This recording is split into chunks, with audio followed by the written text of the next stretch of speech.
We want to make sure that all members' votes are recorded accurately.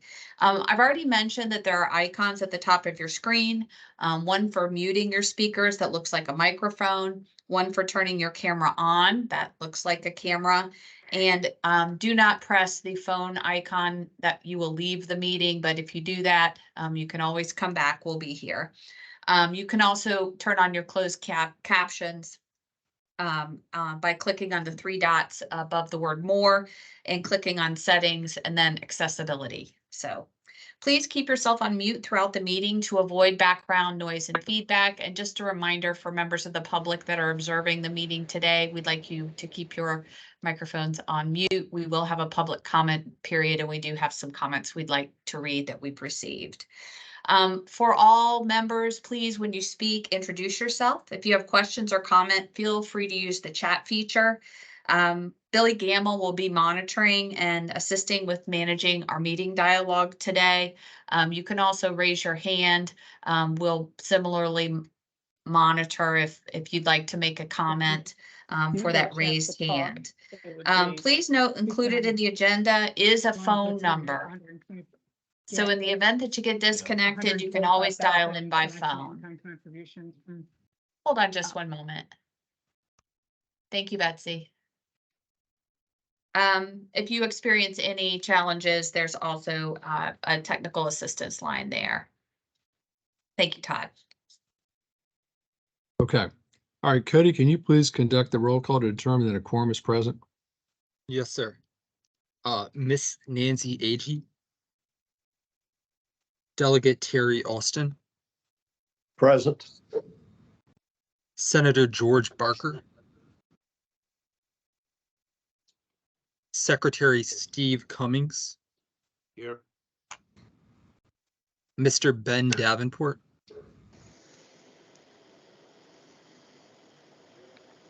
Mr. Ben Davenport. Mr. Jim Dyke. Hey, Jim, you're muted.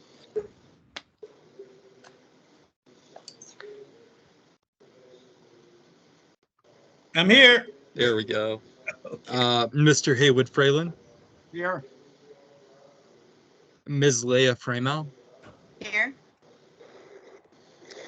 Speaker Todd Gilbert. Here. Mr. William Holtzman. Here.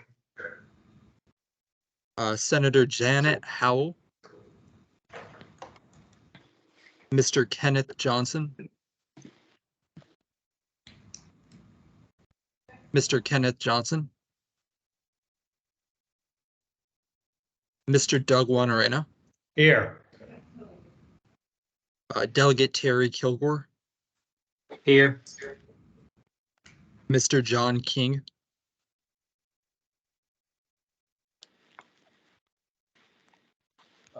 Here. Delegate Barry Knight.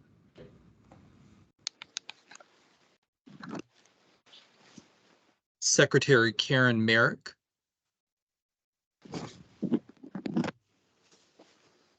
Mr. John Peterson. Here. Senator Frank Ruff. Here. Mr. Todd Stottlemyre. Here.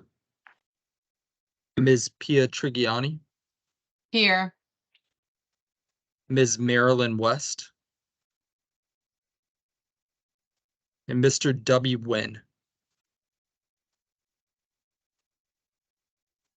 Mr. Wynn. Vice Chair Stottlemyre, you do have a quorum. Great. All right. Thank you very much. Okay, we're going to just one change just in the agenda. Due to a last minute conflict, we do have a minor change to the order of events in our agenda today. We're going to be moving forward with one of our two presenters originally scheduled for item 3 on the agenda, and then we will resume our agenda as planned. So with that, I'm pleased to welcome the Director of Data Impact and Engagement at the Virginia Health Workforce Development Authority, that is a mouthful, Dr. Amy Paul. Dr. Paul will be presenting to us today on the great work her team is doing on the health workforce study. I want to thank her for being here and ask her to please proceed with your presentation.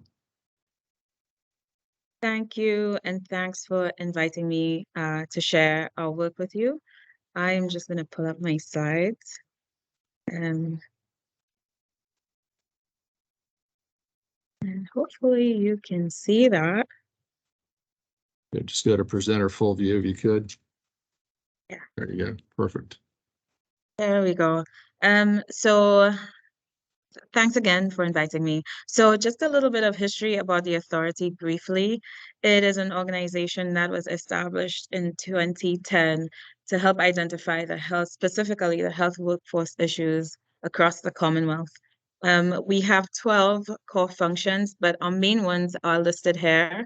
And I just included a map of our health area health education centers, which are 8 regions of the state where we have established centers where we focus on really disadvantaged students, minority students, and students in rural areas.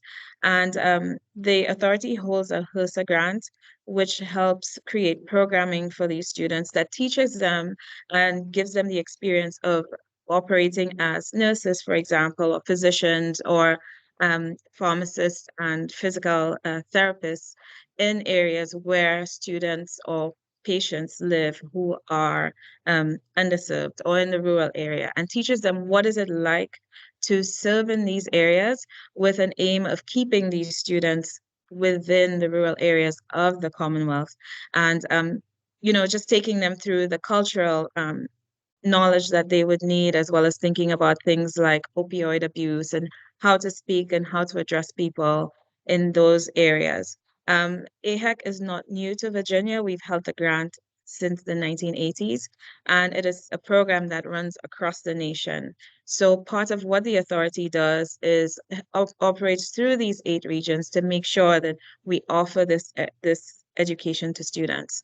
So this health workforce study, which initially came from advice from a healthcare work advisory council, which asked for the creation of an investment fund that should have through the authority, done in partnership with the AHECs and various other players around the state. And the study really is looking specifically at primary care, behavioral health, and the nursing workforce, and seeing what issues are around the state, and really answering the question, well, what role does the authority play in addressing these issues? How can we be most effective? And once we start thinking about things like clinical and preceptor shortages, how does the authority play a role in really contributing to solving that? So the study is a 3-phased one. The first one has been completed, and I have shared a link on the bottom where you can go through and read it, and the various charts and so on that are very informative. It looks at what are our current strengths as a state, where are gaps in data, or what obstacles are there, not just for the workforce, but thinking about things like funding streams. What about data? What data are we not looking at that should be informing the decisions that we make? We are currently in our phase 2 segment of the study, and we're looking at taking a data-driven approach. So it's very data-heavy, and seeing what resource streams can we use. And when we think about health policy, what things are we comparing apples to oranges, or are we thinking about things that can actually be actionable and impactful in a meaningful way to sustain and grow our workforce? And then phase 3, which would be later on this year, is really like tying the 2 phases together, updating them, and as well as giving a strategic implementation plan for the authority to put all these things into place, and including outcomes. So what can we expect the outcomes to be based on the data, based on the strategic plan that's been put into place from this study? And our final report is due to the governor on the 1st of October of this year. So phase 1, and this is a picture of work group that we had at the beginning of the study, where we assemble as many key players, stakeholders as we could get to offer the insights into what challenges exist, what has the work being done, what can we do as an authority, where are the gaps, why the gaps exist. It was very meaningful. And like I said, I've shared a copy of the report. One of the things that came out of this that is the most impactful slide was a comparison between Virginia and our neighboring states of how well are things like the AHECs funded. So like I stated before, AHEC really supports rural areas and those workforce challenges. And as you can see at the bottom, though Virginia gets $1 million, of HRSA funding, we don't really have a straight contribution. And we do have a very large population that's reliant on that sort of funding to make sure we can keep the program running. So the question in phase 2 now is, well, what unique ways can we address this funding, or what unique programs can we implement based on the fact that we don't have much funding available as compared to a state like North Carolina, which has a very bustling, robust AHEC program. So this is a picture of our work group from phase 2. So this event happened on Friday. And again, we convened as many stakeholders as was possible. But this time we looked at thinking about innovative strategies, thinking about when we say policy and we say to a legislator, well, I would like you to consider this policy. Are we thinking about something that requires funding, or are we thinking about maybe a change in licensure, or thinking about reciprocity for nurses, for example? And how can we implement those across the Commonwealth? As you all know, North Virginia is different from Southwest Virginia, but they have similar problems. But what things can each region do that will be most impactful based on the resources that we have? So that's just the study in brief. There's a whole lot more behind it and to come. I've included my email address as well as our executive director's email address and a telephone number. If you require any further information or have any questions, feel free to call. Again, I have the link to phase 1. It is on our website, which is vhwda.org. And you can read the full RFP, initial and second to the type of work we want to be done, as well as the initial report from phase 1. Phase 2 will be reported at the end of August, and we expect phase 3 to be done at the end of September. So that's it for me, unless there are any questions. Thank you, Dr. Paul. Any questions from board members? Yeah, If you could maybe, Greg, please go ahead. Yeah, this is Jim Dyke. I had a question. Have you shared this information with Secretary Slater? Because I know as we put together this whole workforce new agency, that's very, very relevant, especially your reference to reciprocity and the fact that we have a lack of healthcare workers around the Commonwealth, especially I know in South Side and Southwest, and I think we'll be discussing that a little later. But have you shared that information with Secretary Slater? Answer your question. Yes, we have. And in fact, in this phase of the study, we have bi-monthly meetings with him and his office to make sure that, we have regular touch points with him.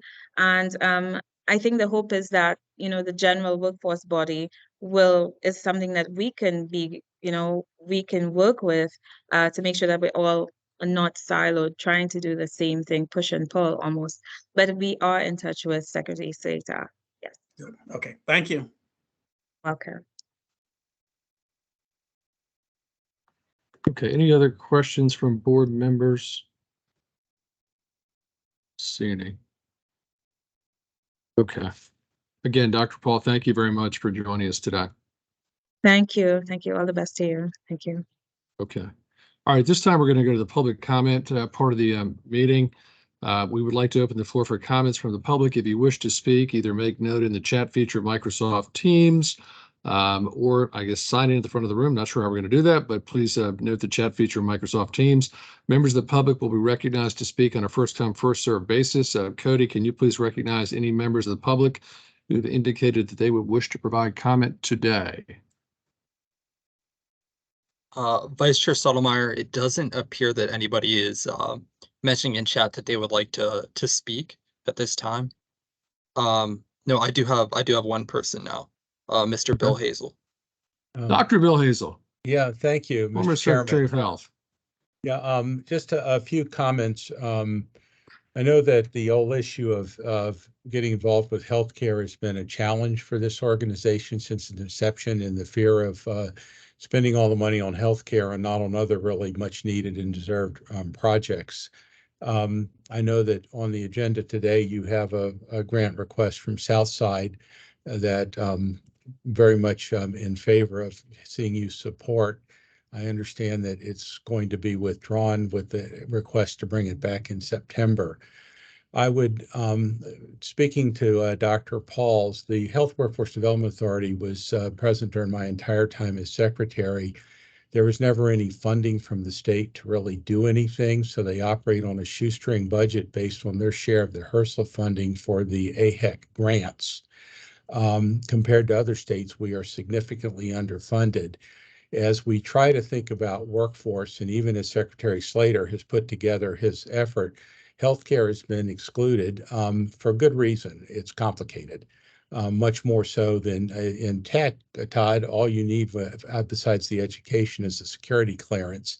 In healthcare, everything we do is related. The jobs are defined by government. They're regulated by government. They're paid by government in so many cases. And in fact, many people are directly employed. So it takes some special thinking that we've never managed to get in Virginia. The Southside issue is one of, and we'll let them speak to that, but I think that the Health Workforce Development Authority grant or funding from the General Assembly was for primary care, nursing, and behavioral health. And on the first call, I'm on the group with that. They wanted to focus on college and up, and where the jobs are, the middle skilled jobs and the workforce that's needed are going to be at a level that I don't think that study is going to get into. And if we wait for the study, which comes in October, then we have to go through the General Assembly to get any funding from the state to help us organize. I'm with the Claude Moore Charitable Foundation. This year, we'll spend over $5 million on trying to help regions organize, and our funds include the Blue Ridge Partnership, the Southern Virginia Partnership, Hampton Roads Workforce Authority. We're working on a group up here in Northern Virginia, and in addition, we're funding the community college, and we can't do it ourselves. So I'm asking you all to please pilot something, do something to help get the ball moving on healthcare that works, that we can then get funded in the General Assembly. Thank you. Right. Thank you, Dr. Hazel, for your comments. Cody, do we have any other comments, verbal comments? And if not, do we have any written comments that you're going to read? Sure. We do not have any further verbal comments. However, I did receive 3 different letters from the regional councils, and they've each requested that I read them aloud to you. So if you're okay with that, I want to go ahead and move forward with that. Okay. All right. The first letter I have comes from Go Virginia Region 2. It reads, Dear Chair Agee, on behalf of the Go Virginia Region 2 Council, we respectfully request that the Go Virginia State Board approve the above referenced application, that application being the Region 2 Talent Pathway Initiative, which seeks to develop talent pathways for 2 industry clusters. 1, life sciences and healthcare, and 2, transportation, manufacturing, and autonomy. We bring our request to your attention as we believe that the life science and healthcare industry cluster, as identified in the Region 2 Growth and Diversification Plan, complies with policy number 4 of the Go Virginia State Board. The Region 2 Council is aligned with and endorses the June 9th letter from Region 3. Policy number 4 of the Go Virginia State Board stipulates that applications from non-traded sectors will be considered for funding if they fulfill the following 3 conditions. 1, the Go Virginia funds shall not to be used for projects in non-traded sectors where median wages fall below regional averages. The project will create higher paying jobs across the industry sector, and 3, the project will generate out-of-state revenue despite being a non-traded sector, such as a center of excellence or specialized innovative model. The integrated industry cluster of life sciences and healthcare in Region 2 leverages the goals of Go Virginia and addresses the conditions stated above. The Talent Pathway Initiative Planning Project by Go Virginia Region 2 will address each of these conditions. We offer the following context in support of approving the application. The Region 2 life sciences and healthcare sector is a prominent economic driver for this region. Region 2's life sciences and healthcare sector as a whole generated $2.6 billion in gross regional product in 2022. The sector experienced substantial growth from 2015 to 2021, adding 3,230 jobs, which is an 11.9% increase. The growth rate significantly exceeded that of the state, which is 7.8%, and the nation at 6% during the same time period. In the 2021 Region 2 Growth and Diversification Plan, the sector was projected to continue to grow in Region 2 by an additional 5.7% over the period 2021 to 2026. Looking at the most recent projections, that forecast is even stronger for growth for job growth at 7% through 2026. Looking at the three related subsectors of healthcare, life sciences, and research and education, the annual earnings average across the sub-areas in Region 2 in 2022 is $72,288, which is greater than the state average of $64,536. The total supply of regional jobs is 29,469 across these three sectors, which is higher than expected for a region of our size based on the national average. The demand for healthcare workers from employers in Region 2 surpasses the production of new credentialed and degreed healthcare workers for the local education pipeline. This shortage has meant regional health systems rely on traveling and remote healthcare workers to meet demand at increased costs. The demand for STEM-H careers and overlapping skills in this industry cluster was recognized by the Go Virginia State Board when it approved the Region 2 project establishing the Blue Ridge Partnership for Health Science Careers, a public-private consortium of stakeholders working to foster new models for health science, education, and workforce development. The project aims to strengthen and grow a working talent pipeline that will better meet the acute and growing need of regional employers for qualified clinical and administrative staff, support the region's emerging health and life science ecosystem, and help make the region stronger as a magnet for attracting established companies in the health and life sciences sectors.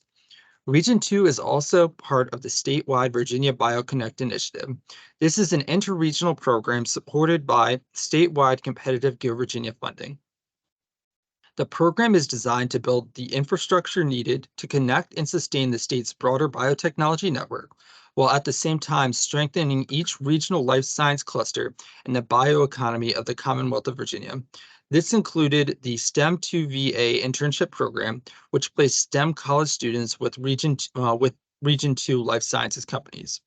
We envision a Region 2 Center of Excellence for Life Sciences and Healthcare, a narrow corridor of concentrated jobs and assets running west to east across the region, roughly along the US 460 corridor as it passes through Montgomery County, Roanoke County, the cities of Salem and Roanoke, Bedford County, and the city of Lynchburg. Region 2 has a range of high-quality assets in place to support this innovative model of integrated life sciences and healthcare activities. The Talent Pathway Initiative Planning Project for Region 2's life science and healthcare industry cluster represents a strategic effort to proactively address talent pathway for STEM-H careers. The Region 2 Council respectfully requests the approval of the application by the Go Virginia State Board as the conditions set forth in policy number 4 are met. We ask that a copy of our letter be provided to each board member before the start of the June 13th meeting. Thank you. Signed, Go Virginia Region 2 Chair, William E. Amos. All right. The second letter is coming from Go Virginia Region 3, again addressed to Chair Agee. On behalf of the Go Virginia Region 3 Council and members of the Southern Virginia Partnership for Health Science Careers, we respectfully request the Go Virginia State Board approve the above referenced application, that being the Talent Pathway Initiative Planning Grant, Southern Virginia Partnership for Health Science Careers. We bring our request to your attention as we believe that critical elements of this planning project, which comply with policy number 4, have been omitted from the staff recommendation. Policy number 4 of the Go Virginia State Board stipulates that projects of non-traded sectors may be considered for funding if they fulfill the following 3 conditions. 1, Go Virginia funds are not to be used for projects in non-traded sectors where median wages fall below regional averages. 2, the projects will create higher paying jobs across the industry sector. And 3, the project will generate out-of-state revenue despite being a non-traded sector. We assure you that the proposed Talent Pathway Initiative Planning Project by Go Virginia Region 3 will address each of the conditions set forth in policy number 4 through data and analysis. The following points are offered in support of approving the application. According to the 2023 County Health Rankings from the Robert Woods Johnson Foundation and the University of Wisconsin, 8 out of the 15 localities in Region 3 rank in Virginia's lowest tier of health outcomes. Additionally, the remaining 7 localities rank in the second to lowest tier. The demand for healthcare workers from employers in Region 3 surpassed the production of new credentialed and degreed healthcare workers from the local education pipeline. This shortage impedes the ability to support the health system serving Region 3's residents and those in adjacent North Carolina counties. Due to the shortage of healthcare workers, many of Region 3's insured residents must travel outside of the region to access healthcare services. North Carolina's nearby metro areas, along with Richmond, Charlottesville, and Roanoke, are the primary destinations for those seeking these services. This project will evaluate the extent of this market leakage, particularly the substantial outflow to North Carolina.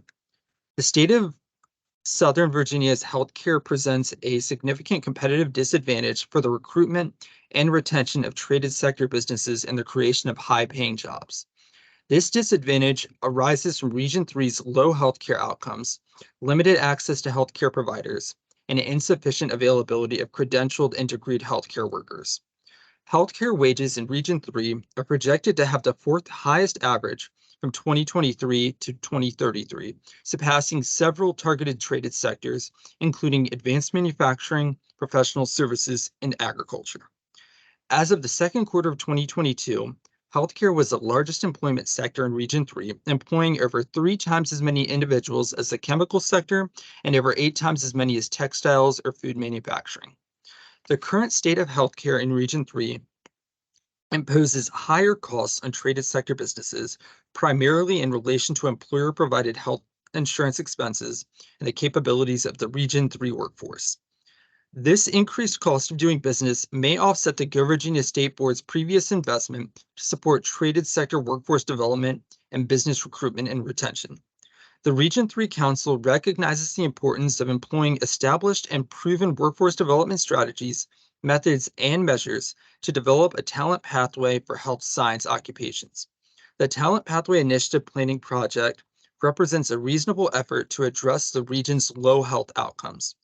In conclusion, the Region 3 Council and members of the Southern Virginia Partnership for Health Science Careers respectfully request the approval of the application by the Go Virginia State Board as the conditions set forth in policy number 4 are met.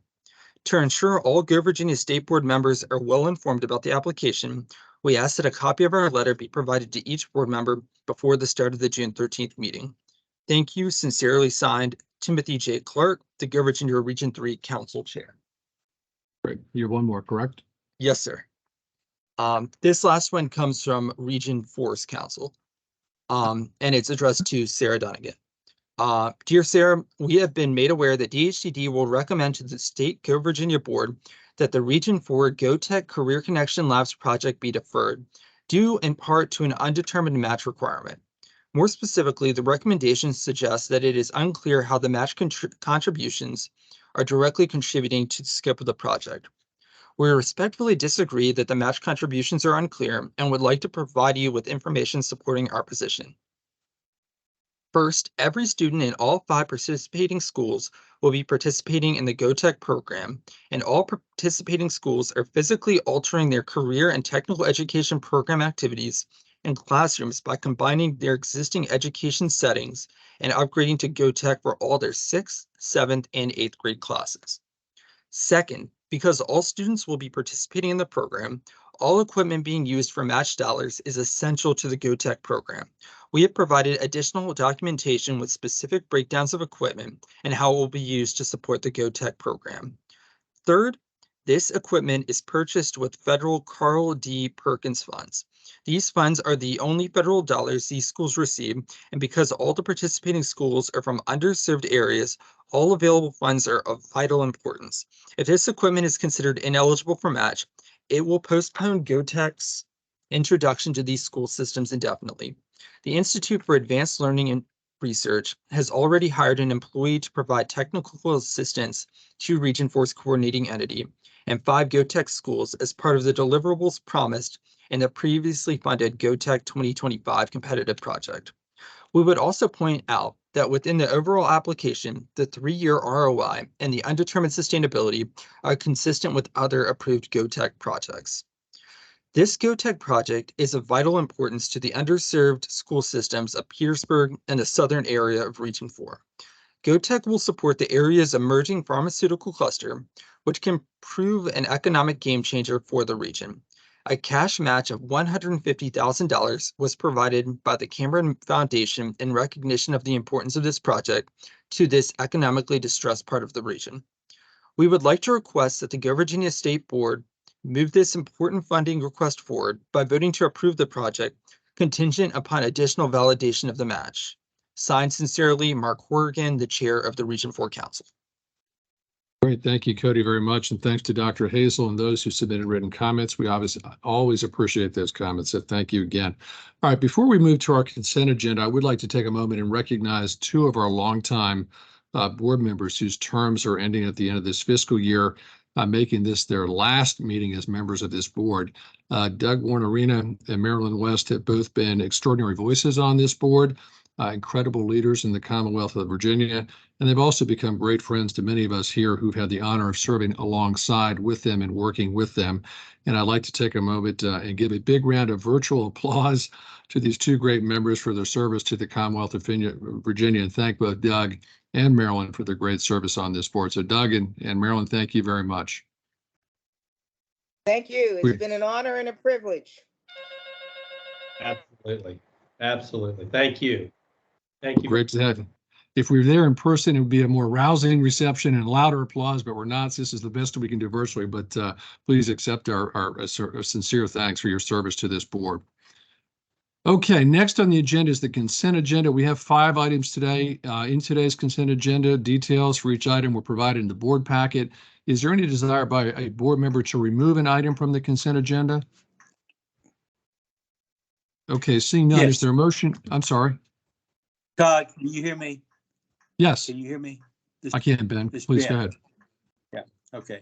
What I would appreciate if you would consider make a motion that the Region 2 and Region 3 Talent Pathways Planning and also the Region 4 GoTech Career Connection Lab be removed from that agenda. Okay, Sarah, I'm sorry. So Todd, that is, and thank you, Mr. Davenport. We'll make a note of that. That will be relative to the action item on the Right, later. applications. Yep. Yeah. I would just Yeah. maybe just restate Mr. Stadlemeyer's question is, are there any items in the consent agenda that we'd like to remove at this time? Yeah, Ben, No. I'm sorry, but those are going to come later. This is just the 5 items on the consent agenda, the minutes and the 4 items there. That's okay. That was a practice for me. You're getting ready. You're getting ready. That was a dress rehearsal. No problem. Are there any consent items that anybody wants to remove? Okay, seeing none, is there a motion to approve the consent agenda items? I need a motion. If you raise your hand, a board member. All right, I see Delegate Kilgore, second by Mr. Dyke. Is that correct? Okay, Cody, could you please conduct a roll call vote? Yes, sir. Ms. Nancy Agee, Delegate Terry Austin, Agreed. Senator George Barker, Secretary Steve Cummings, Yes. Mr. Ben Davenport, Yes. Mr. Jim Dyke, Yes. Mr. Haywood Fralin, Yes. Ms. Leah Fremouth, Yes. Speaker Todd Gilbert, Aye. Mr. William Holtzman, Yes. Senator Janet Howell, Mr. Kenneth Johnson, Yes. Mr. Doug Wanarena, Yes. Delegate Terry Kilgore, Yes. Mr. John King, Yes. Delegate Barry Knight, Secretary Karen Merrick, Mr. John Peterson, Yes. Senator Frank Ruff, Yes. Mr. Todd Stottlemyre, Aye. Ms. Pia Trigiani, Yes. Ms. Marilyn West, Yes. and Mr. W. Nguyen. Mr. Chair, that motion passes. Great. All right. Thank you very much. Okay, next on our agenda, we have a special guest presentation about the governor's innovative framework for economic growth. We're very pleased that presenting on this topic today is the president and CEO of the Virginia Economic Development Partnership, Mr. Jason L. Kuby. And we want to thank Jason for being here, and we'd ask you to please proceed with your presentation. We're all looking forward to this. So thank you for being here. That's great. Thank you, Mr. Chairman, and good afternoon, everyone. Great to be with you today. I'm coming to you from the Star City here in Roanoke today. And I'm excited to share with you something that we're calling the Innovative Framework for Economic Growth. Before I get too deep into this, I want to make sure I understand how we're doing slides. Am I able to share my screen and present, or is somebody else moving through the slides for me? Jason, this is Sarah. I've got your deck up in front of me, so I'm happy to advance through the deck at your instruction. That's great. Thank you so much, Sarah. So let's just go to the cover slide if that's okay. And feel free to move quickly through the deck, Sarah.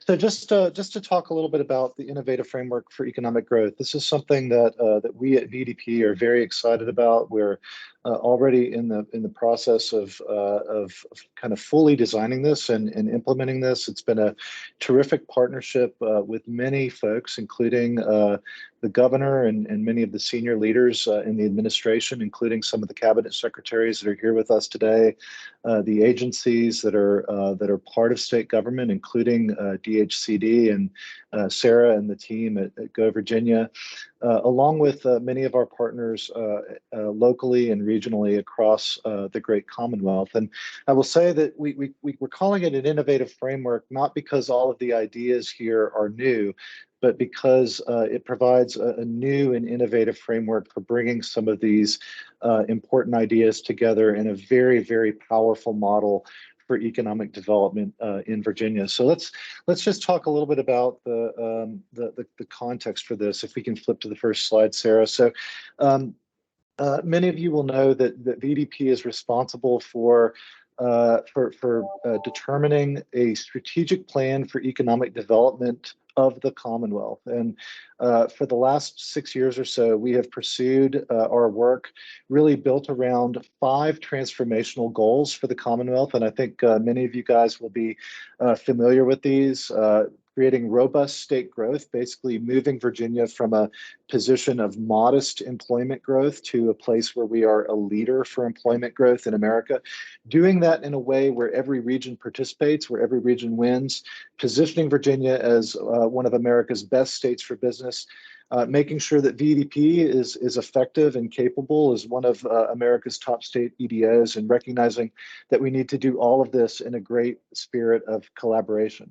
And if we flip to the next slide, I won't read all of this to you, but I just want to emphasize that the work that we've done over the last several years has produced, Sarah, I'm not seeing the next slide, has produced great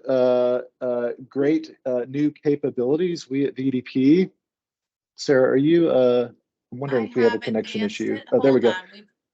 Did it pop okay. up? We may just No, have had it a looks little good. lag. Yeah. Yep, thank you. Yeah, I think I'm gonna go off camera. That might help. Okay. So over the last 5 years, we have developed stronger capabilities.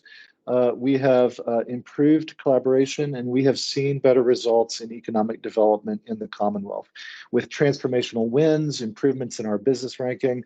So there's a lot of progress to celebrate. But if you go to the next slide, it's also important to take stock of where we are on these transformational goals, the North Stars that should be sort of guiding our work in economic development. And One of the things that has become apparent is even as we have seen the Commonwealth achieve strong progress, including some of the things that you would have read on the prior slide. One thing that's becoming increasingly clear is that we're not seeing a lot of movement, at least not a lot of consistent movement on that top goal. In other words, we're seeing a lot of wins. We're seeing some transformational wins.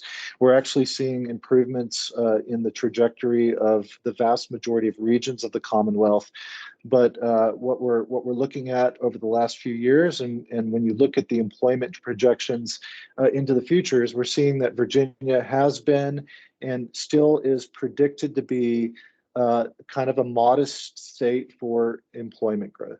In other words, we tend to bounce around in the 20s in terms of percentage employment growth relative to the other 49 American states. And we are not on a trajectory to move into a leadership position for employment growth in America. And if you flip to the next slide, I think one way to look at this is to basically say, when you break down the Commonwealth's economy into the traded sectors, one way to examine our performance is to say, well, how are we doing in the traded sectors that are most important to producing leading employment growth overall? And we've done a ton of analysis in this area. We've worked with a leading third-party firm.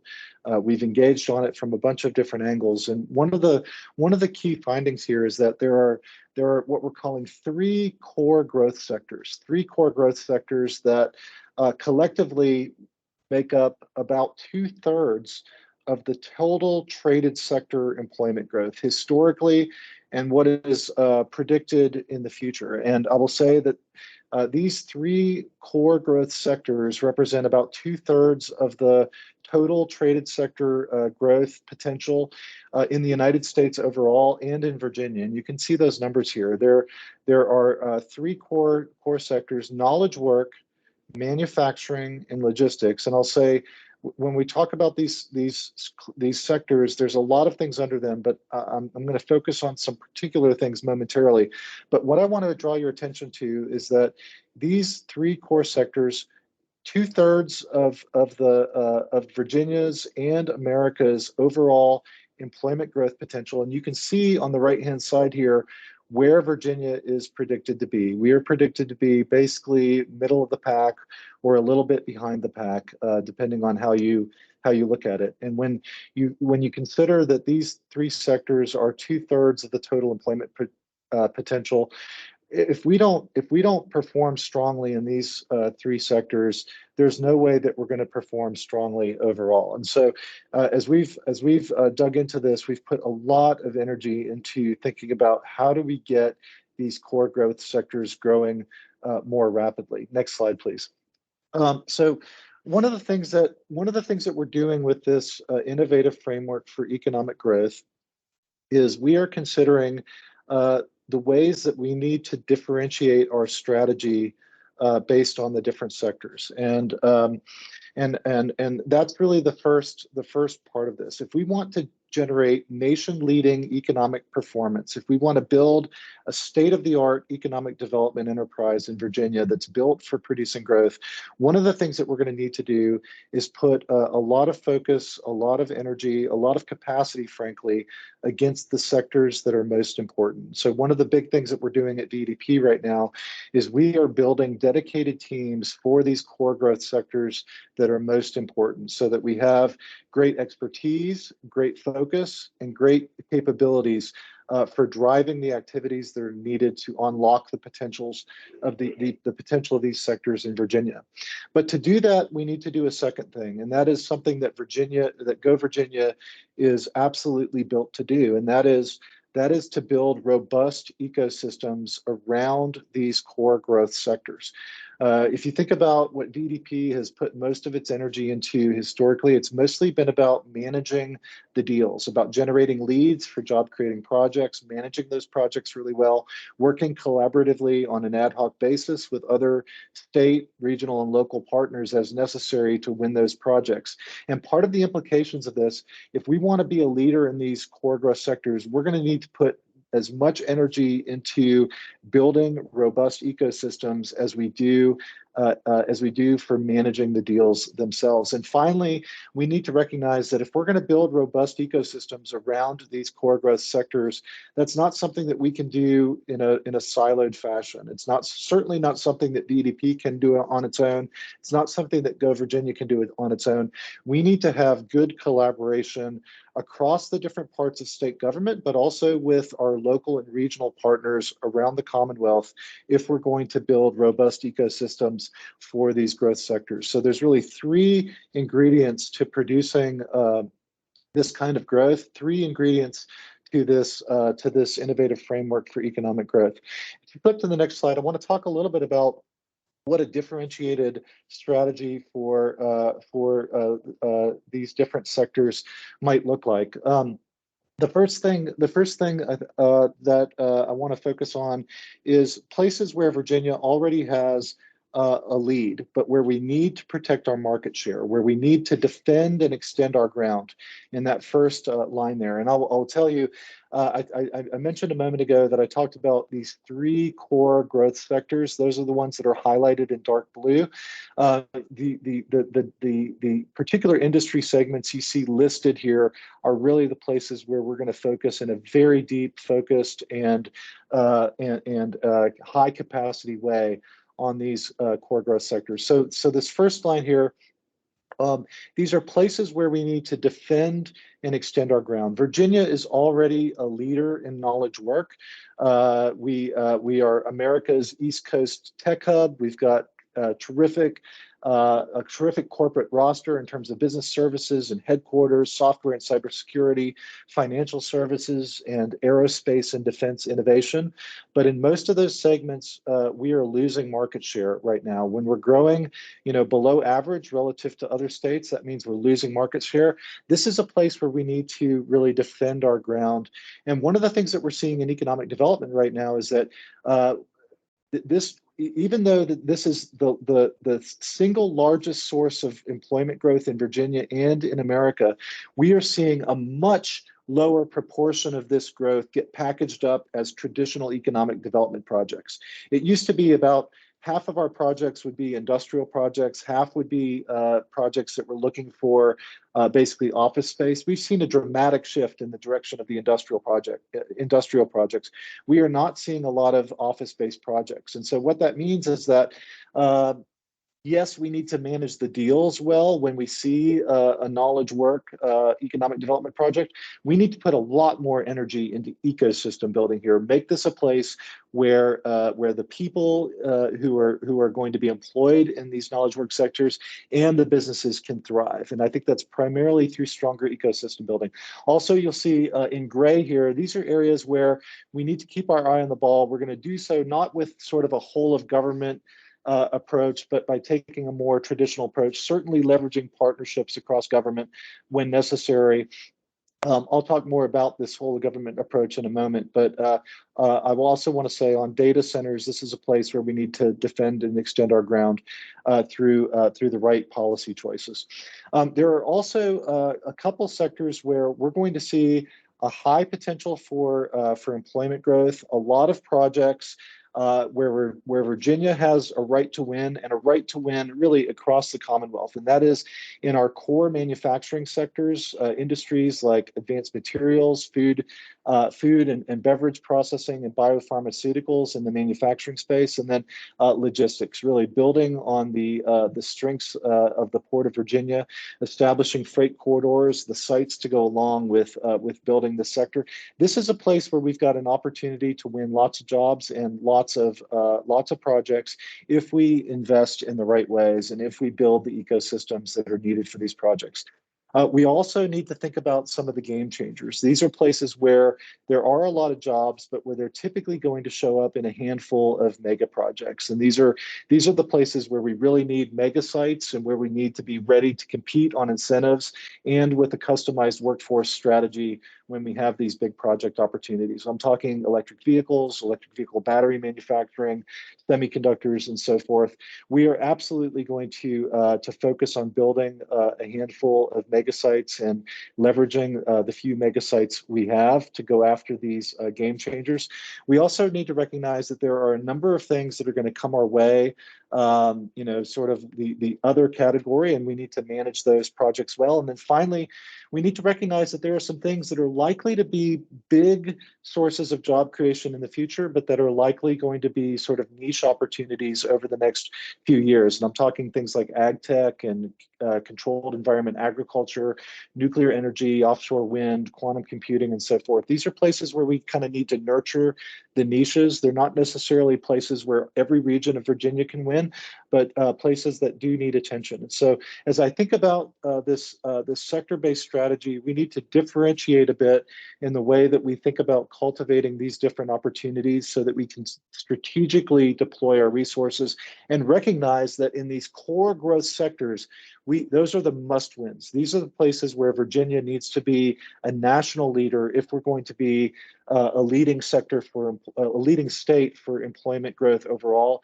These are the sectors, these core growth sectors, where we need strong, dedicated teams at VDP, and where we also need to ask all of the other parts of government to do their job in a very orchestrated framework, in an innovative framework that we have designed and are now implementing. Next slide, please.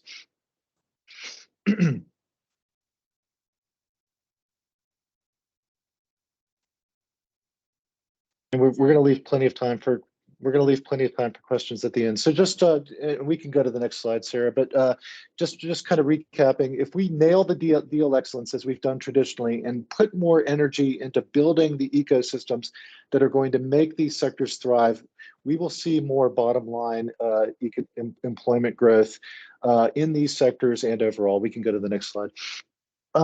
So one of the things that we've been working on over the last several months is setting up the architecture across state government to drive the initiatives that are needed to build these ecosystems in the different parts of government.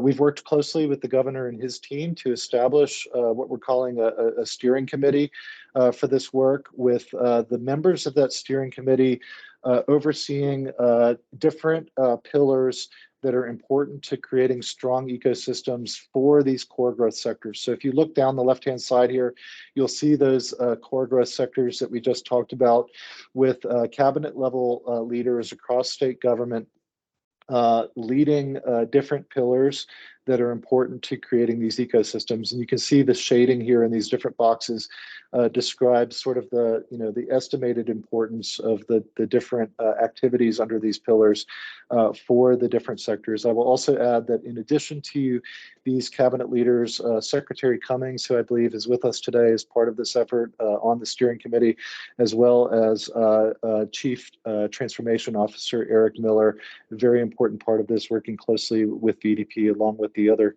cabinet secretaries that you see represented here. So this is a group that is meeting roughly monthly. A lot of activity between VDP and these different pillar leaders. And it's not just sort of a high level secretary level thing. We are working very closely with the different agencies of state government to identify the things that they are doing that need to that are already advancing these ecosystems, and that as we develop greater industry expertise, greater understanding of the challenges, the opportunities, to really focus those initiatives, to accelerate those initiatives, to build these ecosystems faster and in a stronger fashion. Next slide, please. So I think the next slide is one that just kind of gives you an overview of where we are in terms of standing up. Yeah, indeed it is. It's standing up these different these different initiatives in the various pillars. And so the main thing I want to emphasize to you guys is that we are at a point now where we have basically identified some of the preliminary initiatives. These are things that are already live. These are in-flight things that different parts of state government are already doing that need to be harmonized with this innovative framework, so that we can provide the focus, the energy against these activities and really connect them with the needs of the market in a more direct way.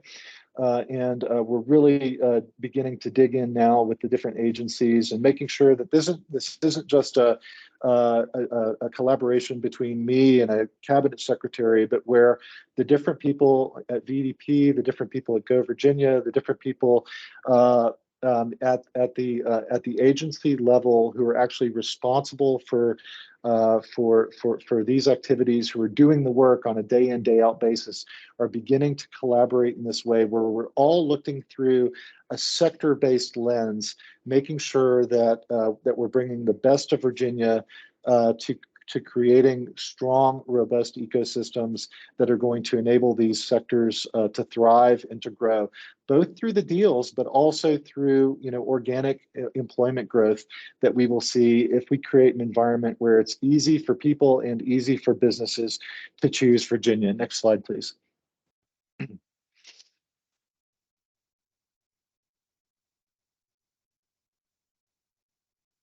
Apologize, you're getting a delay, Jason, but I have changed. That's this okay. time. Yeah, this is just that's okay, Sarah.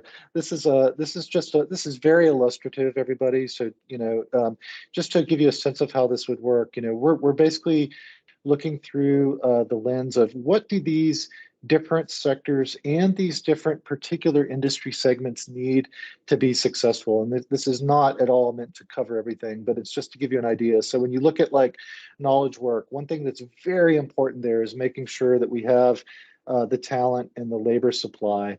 Also, living environment, whether it's housing or overall cost of living, is considered across the different segments. Looks like and then when you look at like innovation, thinking through the lens of these different sectors to make sure that the innovation ecosystem and the investments that we're making there aligns with the needs of these different ecosystems. So it's a lens through which we can look at how the work of all parts of government translate into to building strong sector-based ecosystems. Next slide, please.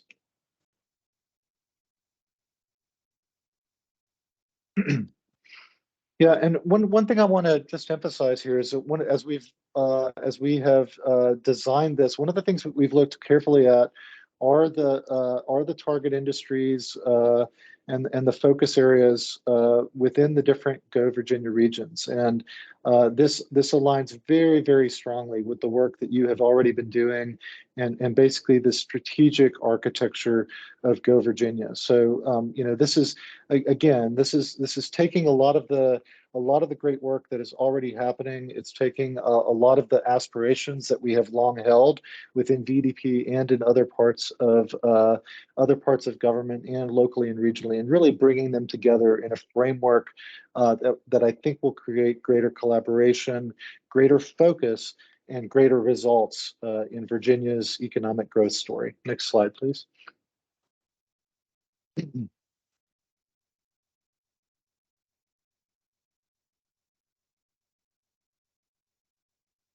I will also just say we've worked very closely with Brian Horn at DHCD on this. We've worked very closely with Sarah on the Go Virginia side, and you can already see here the alignment between Go Virginia's funding priorities and the innovative framework. There is a lot of alignment here. Brian Horn has been playing a leading role on the living environment pillar, working closely with Secretary Merrick and her team, along with others at DHCD, of course, but also Virginia Housing. Sarah Dunnigan has been very involved in this, and of course, all this builds on some of the existing collaboration between VDP and Go Virginia that is now mature and that we've been working on for many years, including the different ways that VDP serves as a subject matter expert on some of the applications that you guys review. So this is, very much a good to great story in terms of, providing a framework for bringing these different pieces together across government and enhancing the opportunity for collaboration and greater focus and greater alignment. Next slide, please. I think this may be the last one, and we do have, I think, some time for questions. But I just want to emphasize there's a few things that I think are worth kind of thinking about as you reflect on this. Actually, let's just jump to the next slide, Sarah. One is just I'm very eager for your feedback. I'm very eager for your questions. There's four specific things here. One is just be interested in your guidance, your input, your feedback as we think about translating this vision into reality. Obviously, this is something that we already have put a lot of energy into. There's a lot of gathering momentum here, but there's a whole lot more work that needs to be done across the work that we really need to share. I'm thrilled with the way that this has resonated with Sarah and Brian and their teams. I also think that as we build greater sector depth at VDP around these core growth sectors, I'm emphasizing to other partners, to think about, how to develop greater depth in these sectors in different activities, whether it's Go Virginia or whether it's what's happening in different regions or communities around Virginia. I would, you guys have been thinking about ecosystem building for a long time and regional collaboration in that. So this is nothing new to you. But one of the things that I'm emphasizing to partners across the Commonwealth is to consider what they can do regionally and within their communities to build more robust ecosystems. And then finally, this is something where it really depends on us working together and collaborating, where we all share a part in this. And so, a big part of this as we go forward, I think, is just thinking about the different ways that we leverage our collective strengths in this Commonwealth collaboration, recognizing that 1 + 1 can equal 3 if we work together in the right way. So really excited to share this with you guys. I know that was a lot quickly, but I'll ask Sarah to maybe pull down the slides and see what kind of questions or comments you might have. Thank you, Jason, very much. And we got just a couple of minutes, and that was great. It was a great presentation. I love the slides that talk about the collaboration between Go Virginia and VDP. And I love the crosswalk that you did. That was really, really outstanding in terms of the key initiatives. So thank you for doing that. But board members, do we have questions? Yes, Mr. Johnson. Yes. Hi, Jason. This is Ken Johnson. I hope you're well. Jason, hey, great to see you. That was quite informative, and thank you for that. I have a couple of questions for you just to consider, or thoughts you may have already considered, and maybe I didn't hear it correctly.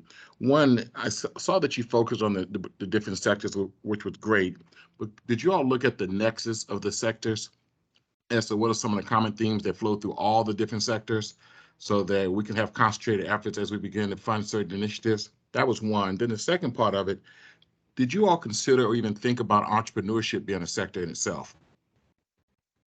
And being an important area? Maybe that falls under innovation, I'm not sure, but I was just thinking about that.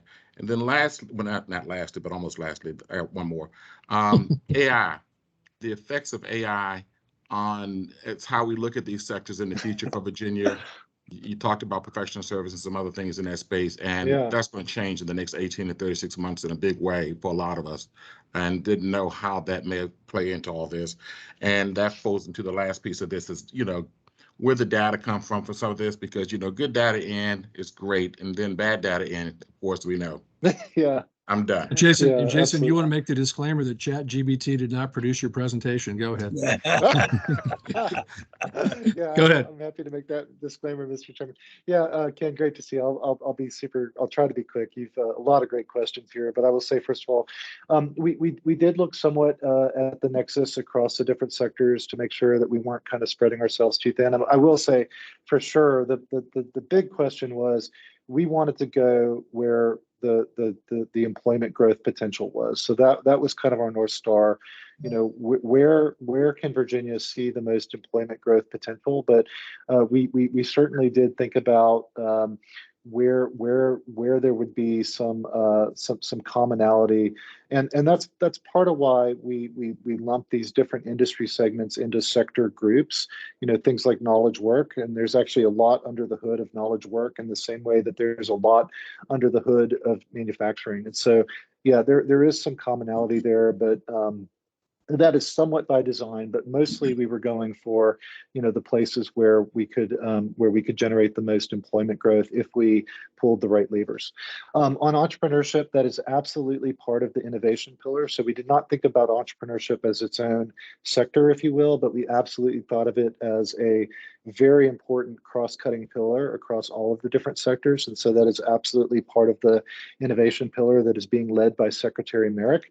On the question about AI, you know, I think we all know at this point that AI is going to have a profound impact on our economy, and it's going to have a profound impact on the way we work. I don't claim to have special answers on that. I will just say that that's something that we are monitoring closely. I'm reading as much as I can about it, and you know, I don't know exactly where it's going to take us, but clearly it's going to have some big impacts that we're going to need to monitor, and we're going to need to, we're pursuing this strategy, but I will tell you, we're going to need to make some adjustments along the way, and some of those adjustments are likely over time going to be driven by the impact of AI. I think it's going to have its most profound impacts of the three segments on the knowledge work segment, just because, you know, anybody who's producing, particularly in an office environment, can already see how generative AI is going to affect their work, and we're going to need to adapt to that. I think it will create some opportunities for us, by the way. And then on the question of data, yeah, we looked at, I would say, we looked at this analysis in a number of different ways from a number of different data sources. I do not think that we were, I don't know the right word, but I would say I think we did our due diligence. But I would also say, and so we have confidence in the direction that we're heading in. But we know that we've got to have some humility around it. And so, kind of like the AI question, we're going to continue to monitor and track our progress along the way. And, if the data tells us that some of our initial assumptions were wrong, we'll be prepared to make adjustments along the way. Thanks for those great questions, Ken. Two other comments by Mr. Dyke and Mr. Peterson, then we got to move forward in the agenda. Yeah, I'll be quick. One is I was very excited, Jason. This is a terrific plan, and I'm looking forward to helping. And it ties into what I mentioned earlier, working with Secretary Slater. A key component of this is the data part. There are some data platforms out there that we need to utilize more vigorously than we're doing currently in Virginia. And I'll give you one example. One is identifying the skills that are needed for the jobs in the growth areas you identified, and whether or not our education and training programs are providing those skills, and to have business work with us to figure out what that is and have that data so we can use it in a meaningful way. And we're not doing that now in Virginia, but that's a whole separate discussion. But I just think overall your thrust, bringing in the regional components and everything is terrific. And I commend you for putting that all together. Thank you for doing it. Jim, thank you for that comment. And I would wholeheartedly agree with your comment about skills. And I think, Jim, that we're making some very rapid progress towards having strong data on skills, both on the supply side and on the demand side. Yep. All right, Mr. Peterson. We have an asset that many other states don't have, and that's a port, and it is only getting better as we make improvements to it with greater capacity. Both the port and the infrastructure that supports it. Where does the industrial growth and the opportunities that come with that, come into play in the overall jobs consideration throughout the state? Because it does have, and the distribution will happen throughout the state up 64, 81. So what are your thoughts there? Yeah, John, well, first of all, I completely agree with the premise of the question.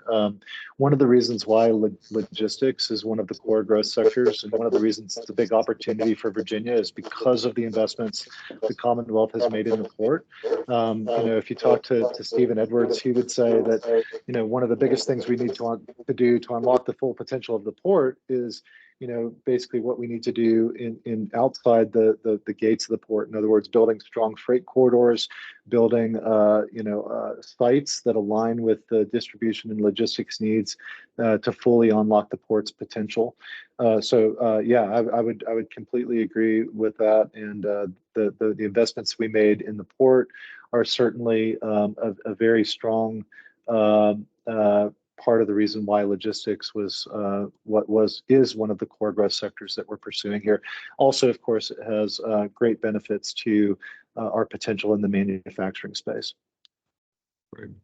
Well, Jason, again, thank you so much for being with us today. We really appreciate your leadership, your efforts, and most importantly, we appreciate your partnership with Go Virginia. So yeah, thank you to you and your team. We look forward to doing exciting and meaningful things to advance the Commonwealth's economic growth. Well, I would echo your comments, Mr. Chairman. Thank you and the entire Go Virginia team for your partnership. It's been terrific. Great. Thank you. Thanks. Okay, we are going to move now to the Deputy Director's report. We have 8 applications, 6 per capita and 2 Talent Pathways Planning Initiative applications. We're going to move through these pretty quickly. I know there are a couple, maybe 2, I believe, that they're going to pull out based on Mr. Davenport's earlier comments. At the end of Sarah's presentation, I'd like to move in block if I can. Most of these, except those that board members want to pull out for separate discussion and separate votes. So with that, Sarah. Great. Thank you very much. I'll move very quickly. I wanted to let you know that as part of our normal process for reviewing these applications, they're vetted and reviewed at the regional level and then advanced to DHCD for consideration. We do form work groups to assist us in the review. That includes board members as well as subject matter experts. And I just real quickly like to recognize the board members who supported us this time around. And that includes Mr. Jim Dyke, John King, Haywood Craylan, John Peterson, Doug Wanarina, Ken Johnson. And if I missed anyone, I apologize, but we do appreciate your support and the expertise that you bring to these discussions. We did have a number of subject matter experts, and again, just in the spirit of collaboration with our other agency partners and others. Randy Stamper with the Virginia Community College System, Heather McKay, who's the Executive Director of the Virginia Office of Education Economics at VEDP, John Loftus, who's the Manager of Site and Building Real Estate Solutions at VEDP, Conaway Haskins with the Virginia Innovation Partnership Corporation, VIPC, and Dr. Patrice Perry Rivers, who's the Assistant Dean an associate professor, also the director of Virginia State University Center for Entrepreneurship at Virginia State University, supported us in the review of these applications. As Todd mentioned, after I do this real quickly, we're going to call for a vote. If there are any members who wish to pull one or more applications from this package for further discussion, we'll do that after a vote is called. So just real quickly, we've got 6 proposals, 5 out of 9 regions represented. The way that we evaluate applications, regional collaboration is really kind of first and foremost as a core tenet for Go Virginia, requires the participation of 2 or more localities, and we're really looking for strong collaboration with industry and other partners. The second evaluation criteria is economic impact, target industry focus. We've just heard a big discussion about the need to focus, and each region has in their growth and diversification plan identified a short list of clusters, industry clusters that they feel are key to their future economic growth. Looking for opportunities to leverage, and when we have a discussion about match, we'll talk a little bit about what Go Virginia, I think, has achieved in this space, and really well-defined outcomes, products. The activities are defined, but we're obviously looking to see results in each of the investment types. How ready the project is, full commitments from partners, all remaining funding in place, and a clear understanding of what the critical milestones will be. And finally, sustainability, because Go Virginia was not envisioned to be a source of ongoing state funding for these efforts, was really to be catalyst funds.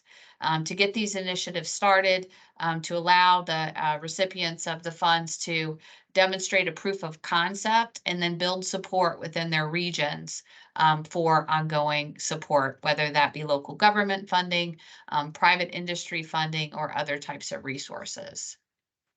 So the first project I want to share with you is from Region 4. This project is called Arise. The Region 4 is the region that really goes from Richmond all the way to the North Carolina line.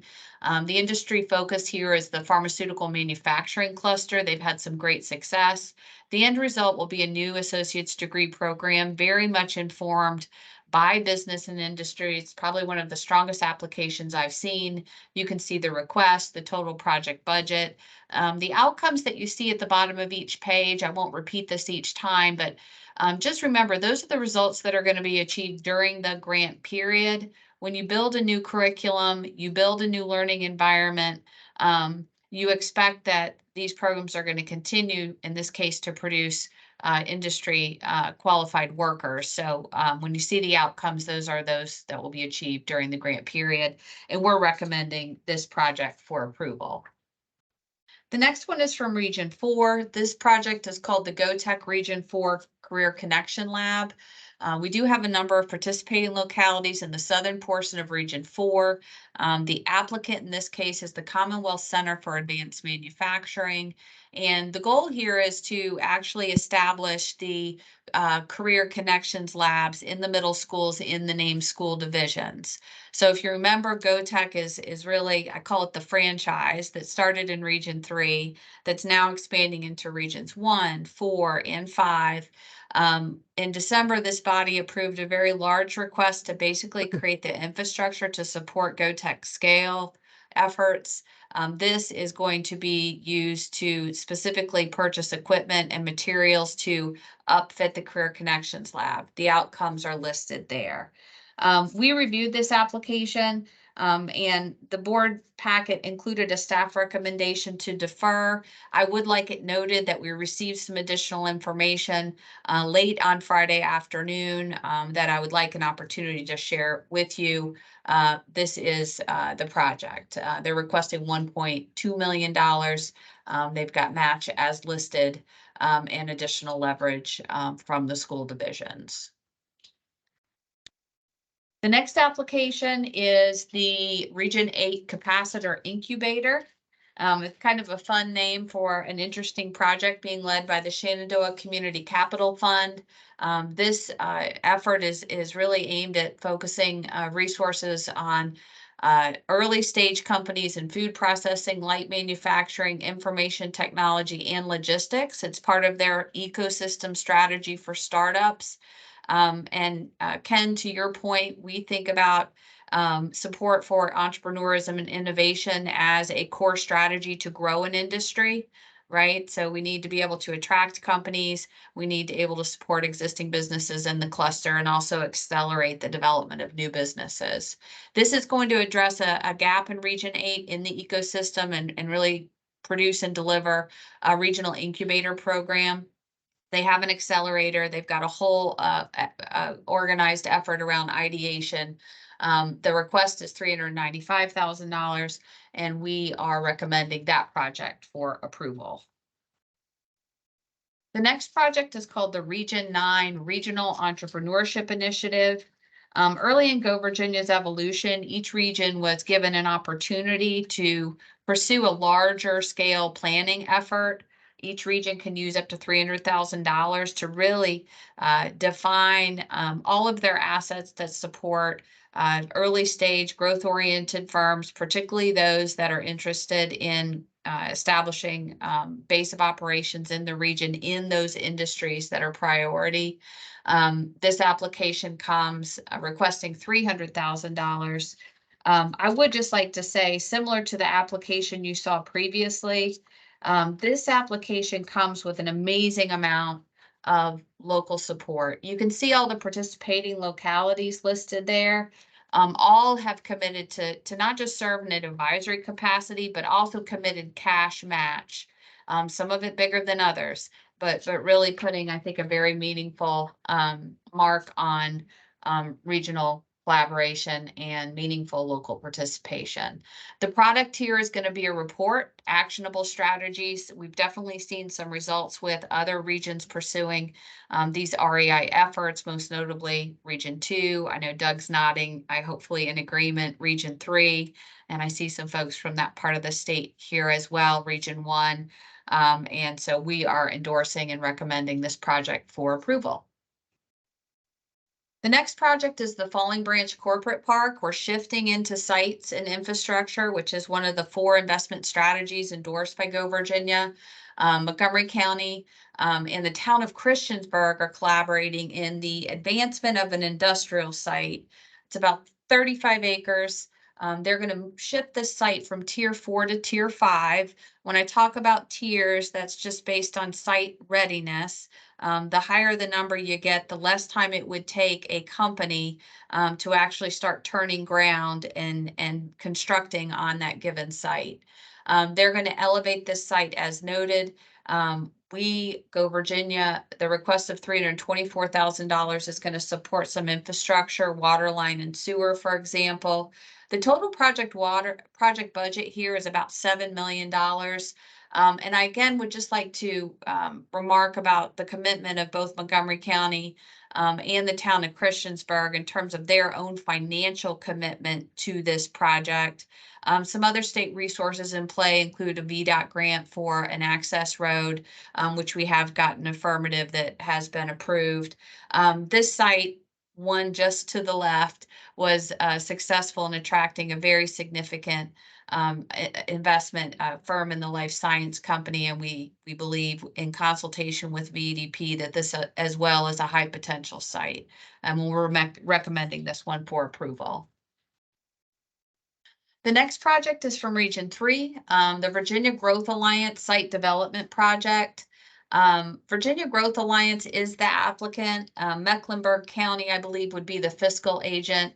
VGA is the region's regional economic development organization. The localities participating in this application include Brunswick, Lunenburg, Greensville, and Charlotte County.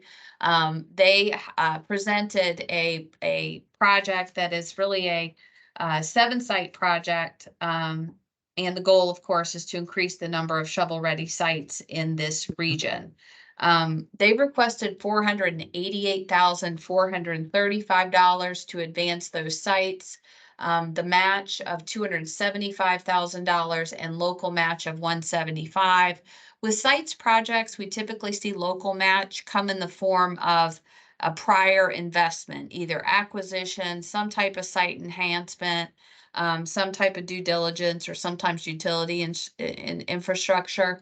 The Tobacco Commission is also involved as a partner in this project.